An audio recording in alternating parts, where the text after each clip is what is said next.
안녕하세요. 저는 도시인박업 호스트를 위한 수익 컨설팅부터 운영 대행까지도 맡아드리고 있는 프리비앤비의 에런 킴이라고 합니다. 에어비앤비 부업으로 달러 저축하기라는 주제로 오늘 웨비나를 시작하도록 하겠습니다. 일단 첫 번째, 외국인 도시인박업의 취지와 허가사항에 대해서 간략하게 소개해드리겠습니다. 일단 외국인 도시인박업이라는 것은 국내의 일반 주택의 빈 공간, 그러니까 뭐 사시다 보면은 자녀분들이 군대를 가셨거나 아니면 뭐 출가를 하셨거나 이런 여러 이유로 인해서 남는 방 혹은 원래부터 방이 남아 있는 것도 상관이 없겠죠. 그런 상황에서 외국에서 관광 오는 분들을 호텔이나 모텔을 이용하게 하는 것이 아니라 나의 그런 개인적인 공간의 빈 공간을 공유한다라는 그런 취지로 시작된 사업이 외국인 도시인박업입니다. 이거를 위해서는 내가 외국인 도시인박업 사업자를 내기 위해서 기본적으로 안전 점검 및 뭐 영어 인터뷰 그리고 뭐 그런 여러 가지 사항을 다 점검을 받으신 다음에 그 다음에 이제 사업자로서 등록이 가능하시게 됩니다. 사업자를 등록하시게 된 다음에도 1년에 며칠 미만으로 운영을 해야 된다라든지 혹은 뭐 한국 사람은 아직 받을 수가 없다라든지 이런 여러 가지 룰들을 지켜가면서 진행을 하셔야 되고요. 뭐 그런 것들만 지킨다면 에어비앤비 호스트로서 전혀 문제가 없습니다. 나머지 이제 뭐 이거는 이제 허가적인 사항인 것이고 중요한 것은 수익적으로 이제 어떻게 운영을 해야 내가 이거를 잘 운영할 수 있는지에 대해서 아마 궁금한 점이 많으실 거예요. 일단은 저희 프리비앤비에서 구분하고 있는 그 수익성을 위한 요건은 5가지로 나누고 있는데 그거는 이제 저희 고객이 자주 문의하시는 질문과 함께 이제 하나하나 짚어보도록 하겠습니다. 우선 위치를 가장 많이 물어보세요. 이거는 뭐 아마 지금 듣고 계신 분도 가장 궁금한 사항이 아닐까 싶은데요. 위치라고 했을 때 위치는 2가지로 일단 나뉩니다. 네, 그 숙소의 지역과 교통 둘 다 위치와 관련된 내용이죠. 지역적인 위치와 교통적인 위치 2가지가 이제 있는데 일단은 대부분의 문의 사항은 이제 지역적인 위치에 대한 궁금증을 담아서 문의하시는 경우가 많죠. 뭐 예를 들면 홍대 어떻냐, 강남 어떻냐, 이태원 어떻냐, 지방 어떻냐 이런 걸 많이 문의하시는데요. 크게 얘기하면은 사실 물론 상관이 있습니다. 중요한 요소이기 때문에 5가지 저희가 제시한 요소 중에 하나이기 때문에 당연히 중요하긴 한데 절대적이진 않아요. 이거는 하나의 조건일 뿐이고 이게 모든 거를 결정하지는 않습니다. 그래서 다른 조건과 맞물려 가격을 비롯해서 맞물려 돌아가야 된다라는 그걸 꼭 고려를 하셔야 되고요. 만약에 다른 조건들 뭐 집이 똑같은 사이즈 똑같은 가격에 모든 게 똑같은데 그 상태에서 위치가 어떠냐라고 물어보시면은 그때는 유동인구가 많은 곳이 좋다고 얘기할 수 있겠죠. 근데 보통은 그런 일은 발생하지 않기 때문에 무조건 저희는 홍대 강남을 가라고는 하진 않습니다. 그런 경우에는 여러 가지 뭐 투자하는 비용도 당연히 높겠지만 그에 비해서 또 집의 사이즈도 작기 때문에 수용 인원 자체도 줄어드는 요소가 있고 뭐 여러 가지 문제 사항이 발생하게 되고요. 그래서 결론은 위치는 절대적이지 않다. 어디든 상관없다예요. 단 다른 조건들과 조화롭게 했을 때. 그러니까 가격 대비 좋은 곳이면 어디든 상관이 없다라는 얘기가 되는 겁니다.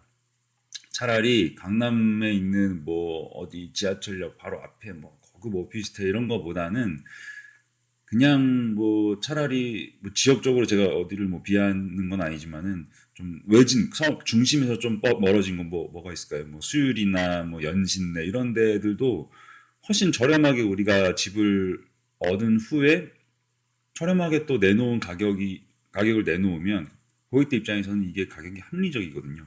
내가 목적지랑 조금 교통수단을 이용해서 이동해야 되는 불편이 있지만 다른 거를 커버해 준다라는 얘기예요. 그래서 위치는 절대적이지 않다. 2번째, 교통 같은 경우에는 중요해요. 오히려 이게 더 중요해요. 아까 제가 말씀드렸듯이 뭐 내가 수유리에 있든 만약에 내가 강남에 있어요. 그런데 강남도 강남역 양재역 뭐 이런 거 외에도 많이 걸어 들어가는 지역이 있지 않습니까? 뭐 10분 이상, 20분 이상 들어가는 곳도 많이 있어요. 오히려 그런 거는 문제가 돼요. 이 사람들한테 물론 잘 설명을 해주겠지만 그럼에도 불구하고 일단 그것 자체가 일이 발생하는 게 되는 거고 그럼에도 불구하고 이 사람들이 집을 찾는데 굉장히 불편함을 느끼게 되어 있어요. 그래서 결국에는 후기에 안 좋은 영향을 미치게 되어 있고 그리고 당연히 뭐 택시나 이런 비용적인 부분도 더 발생을 하기 때문에 내가 제시하는 금액이 뭔가 상대적으로 비싸다고 느낄 확률이 크죠. 게스트 입장에서. 그래서 오히려 지역적인 위치보다는 그 교통, 접근성이 좋은가를 고려하시는 게 더 중요할 것 같습니다. 그리고 그 교통을 고려하실 때는 딱 두 가지.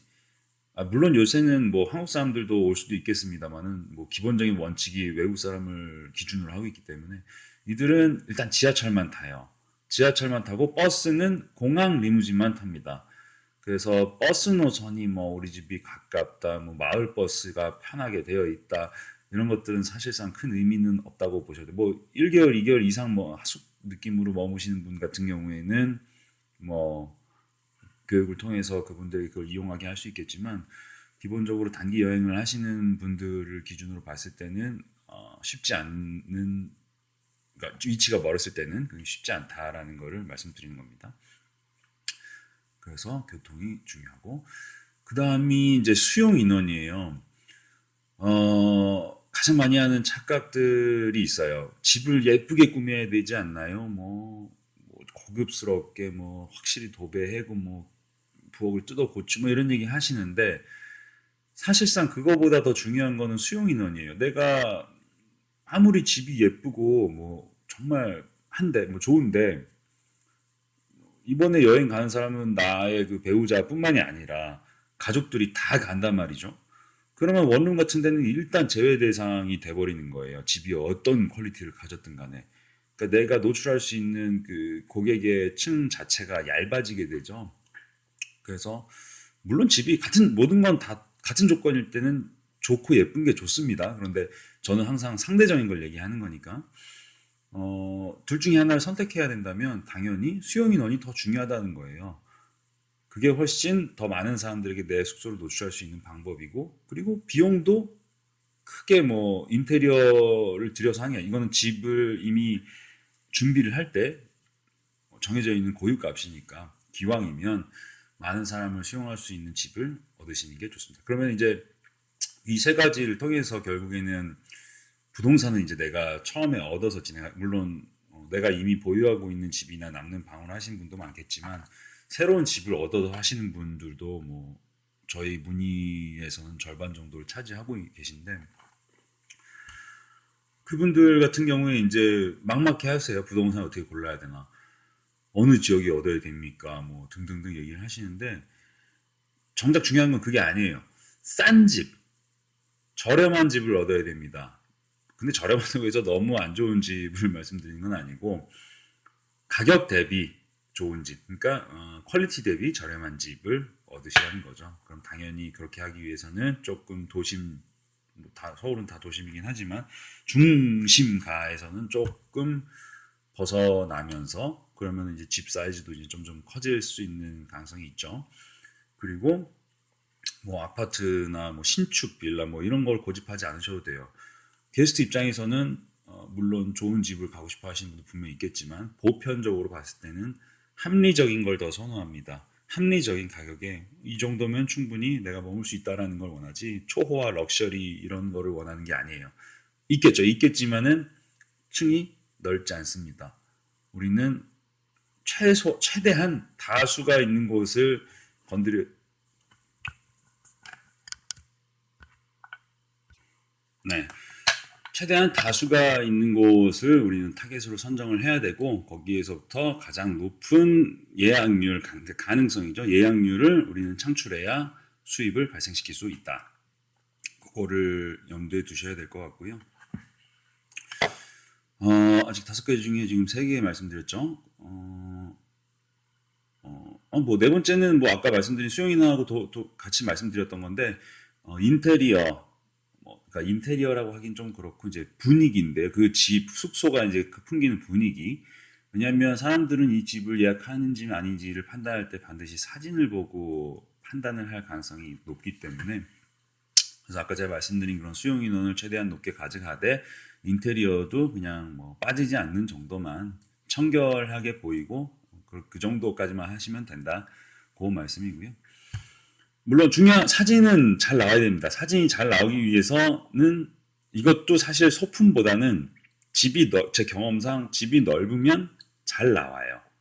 사진 같은 경우도 뭘 갖다 놔서 이렇게 인위적으로 꾸민다기보다는 집 자체가 넓고 그냥 쾌적한 공간을 가졌을 때 뭐 더 가치가 있는 것처럼 보이는 것으로 그런 경우가 많았습니다.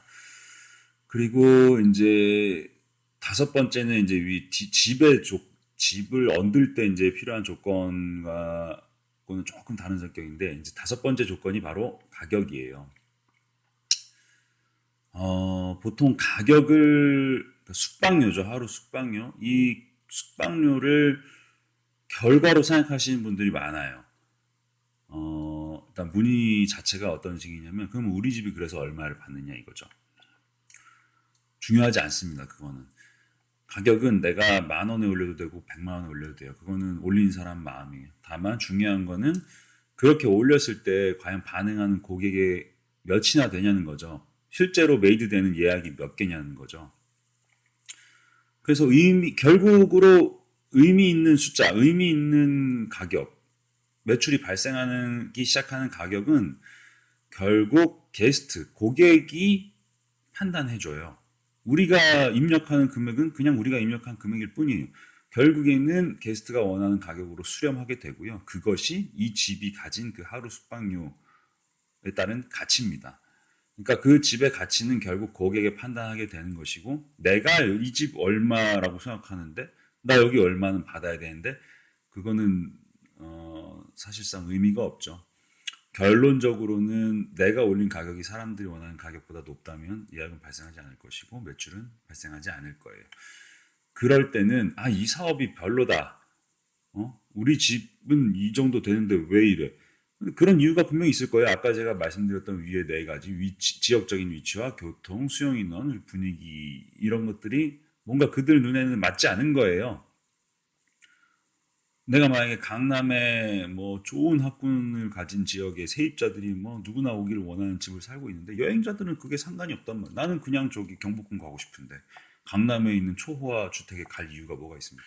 그들의 어떤 가치 판단 기준은 이미 나와 다르기 때문에 그들의 눈에서 게스트가 봤을 때 이 집은 정말 합리적이고 가격 대비 좋은 집이다라는 집을 얻는 게 이제 핵심이라고 말씀드리는 거고요.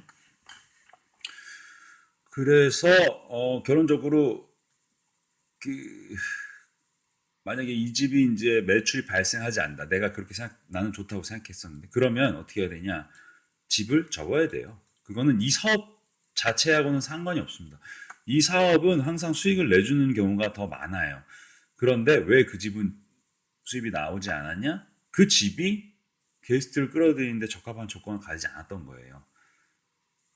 내가 만약에 집을 뭐 여러 개의 결과를 10개의 결과를 만약에 볼 수가 있다라고 한다면 다 달라요. 그거는.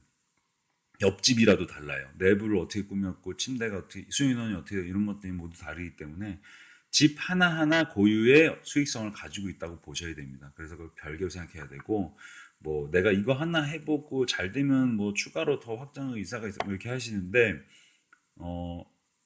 그분이 처음 하시는 것과 추가로 확장하려고 생각하시는 것은 수익성은 별개라는 거죠. 반대로 잘 됐는데 두 번째 게 안 될 수도 있고요.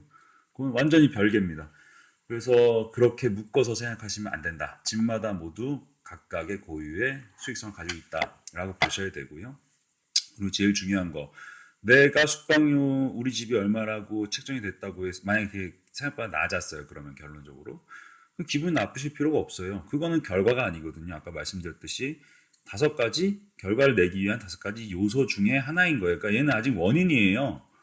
숙박료와 예약 일수가 곱해져야 그게 결과가 되는 겁니다. 근데 숙박료가 높고 예약률이 높으면 금상첨화겠죠. 근데 이건 항상 반비례할 수밖에 없어요. 숙박료가 낮으면 예약률은 올라가고 숙박료가 높으면 예약률은 떨어집니다. 당연한 결과죠. 그래서 이거는 수요에 따라서 그때그때 수정을 해줘야 돼요. 우리 지금 예약 달력이 많이 들어차 있는 양상을 보이고 있다. 당분간은 지금 뭐 추가로 들어오지 않아도 당분간은 많이 차 있다. 그럼 그때는 가격을 올려서 먼 미래의 것은 높은 가격으로 받아두는 거죠. 뭐 등등의 방법이 이제 있습니다. 그래서 결론적으로는 결과는 숙박료 곱하기 매출이기 때문에 내 하루 숙박료가 얼마냐에 대해서 전혀 동요하실 필요, 높다고 좋아할 거 없고 낮다고 싫어할 필요 없습니다. 저는 개인적으로 낮춰서 진행하는 것을 선호합니다. 왜냐하면 숙박료가 합리적이고 낮다는 얘기죠. 그 가격 대비, 퀄리티 대비 숙박료가 합리적이면 일단 노출이 많이 돼요. 일단은 리스트상에서 노출이 많이 되기 때문에 예약이 될 확률이 높죠. 그리고 사람들이 가격이 부담이 없기 때문에 이거는 여행자만 오는 게 아닙니다. 비즈니스도 뭐 성형수술도 와요. 뭐 긴 텀으로 오시는 분들이 많기 때문에 그분들 같은 경우에는 이게 진짜 한 2주 이상 넘어가고 한 달 이상 넘어가는 숙박을 계획하시고 있는 여행자들은 아까 5가지 조건 중에 가격의 비중이 더 올라가요. 다른 사람들보다. 그럴 수밖에 없겠죠. 이게 날짜가 도대체 며칠이니까 뭐 벌써 몇백, 몇천이 나가는 경우도 있단 말이에요. 숙박료가. 가격이 낮아진다는 얘기는 장기 숙박 고객이 들어올 확률이 높아진다는 얘기예요. 그 얘기는 뭐냐면 공실률이 적어진다는 얘기가 되죠. 그리고 청소량이 줄어든다는 얘기가 돼요. 만약에 한 달에 30일짜리 그냥 한 명 들어왔어요. 그럼 청소가 몇 번 발생합니까? 한 번이죠. 신경 쓸 게 훨씬 없어지고 수익은 늘어나고 그게 가격을 지금 낮춤으로써 발생한 효과예요. 수익도 당연히 늘어났죠. 그러면 과연 이 집을 운영할 때 있어서 숙박료를 조금 낮추고 사람들의 눈에 띄게 한 게 현명한가? 아니면 올려서 내가 원하는 하루 숙박료를 받는 것이 현명한가는 명백하죠. 그거에 대해서는 그래도 나는 하루 숙박료를 높게 받고 싶다라는 경우가 있긴 있어요. 그거는 뭐냐면 오히려 아까 제가 말씀드린 것처럼 예약률을 높게 가져가고 싶지 않을 때 나는 그냥 간간히 재미로 한 달에 이제 몇 팀 정도 이제 와서 같이 대화 나누고 재미로 한다. 그런 경우에는 말이 되는데 보통은 수익을 목적으로 하기 때문에 수익을 목적으로 하는데 그래도 나는 왜 숙박료가 이거는 모순이죠. 그분은 이 사업을 잘 이해를 못 하신 겁니다. 자, 일단은 제일 중요한 5가지 요소에 대해서 알아봤고요. 요 5개만 지키시면 집을 얻는데도 뭐 일단 물론 구체적으로 집을 어디에 뭐 해야 되는지는 여전히 막막하실 수 있겠지만 어떤 방향성으로 얻어야 되시는지는 명백하게 보여졌을 거예요.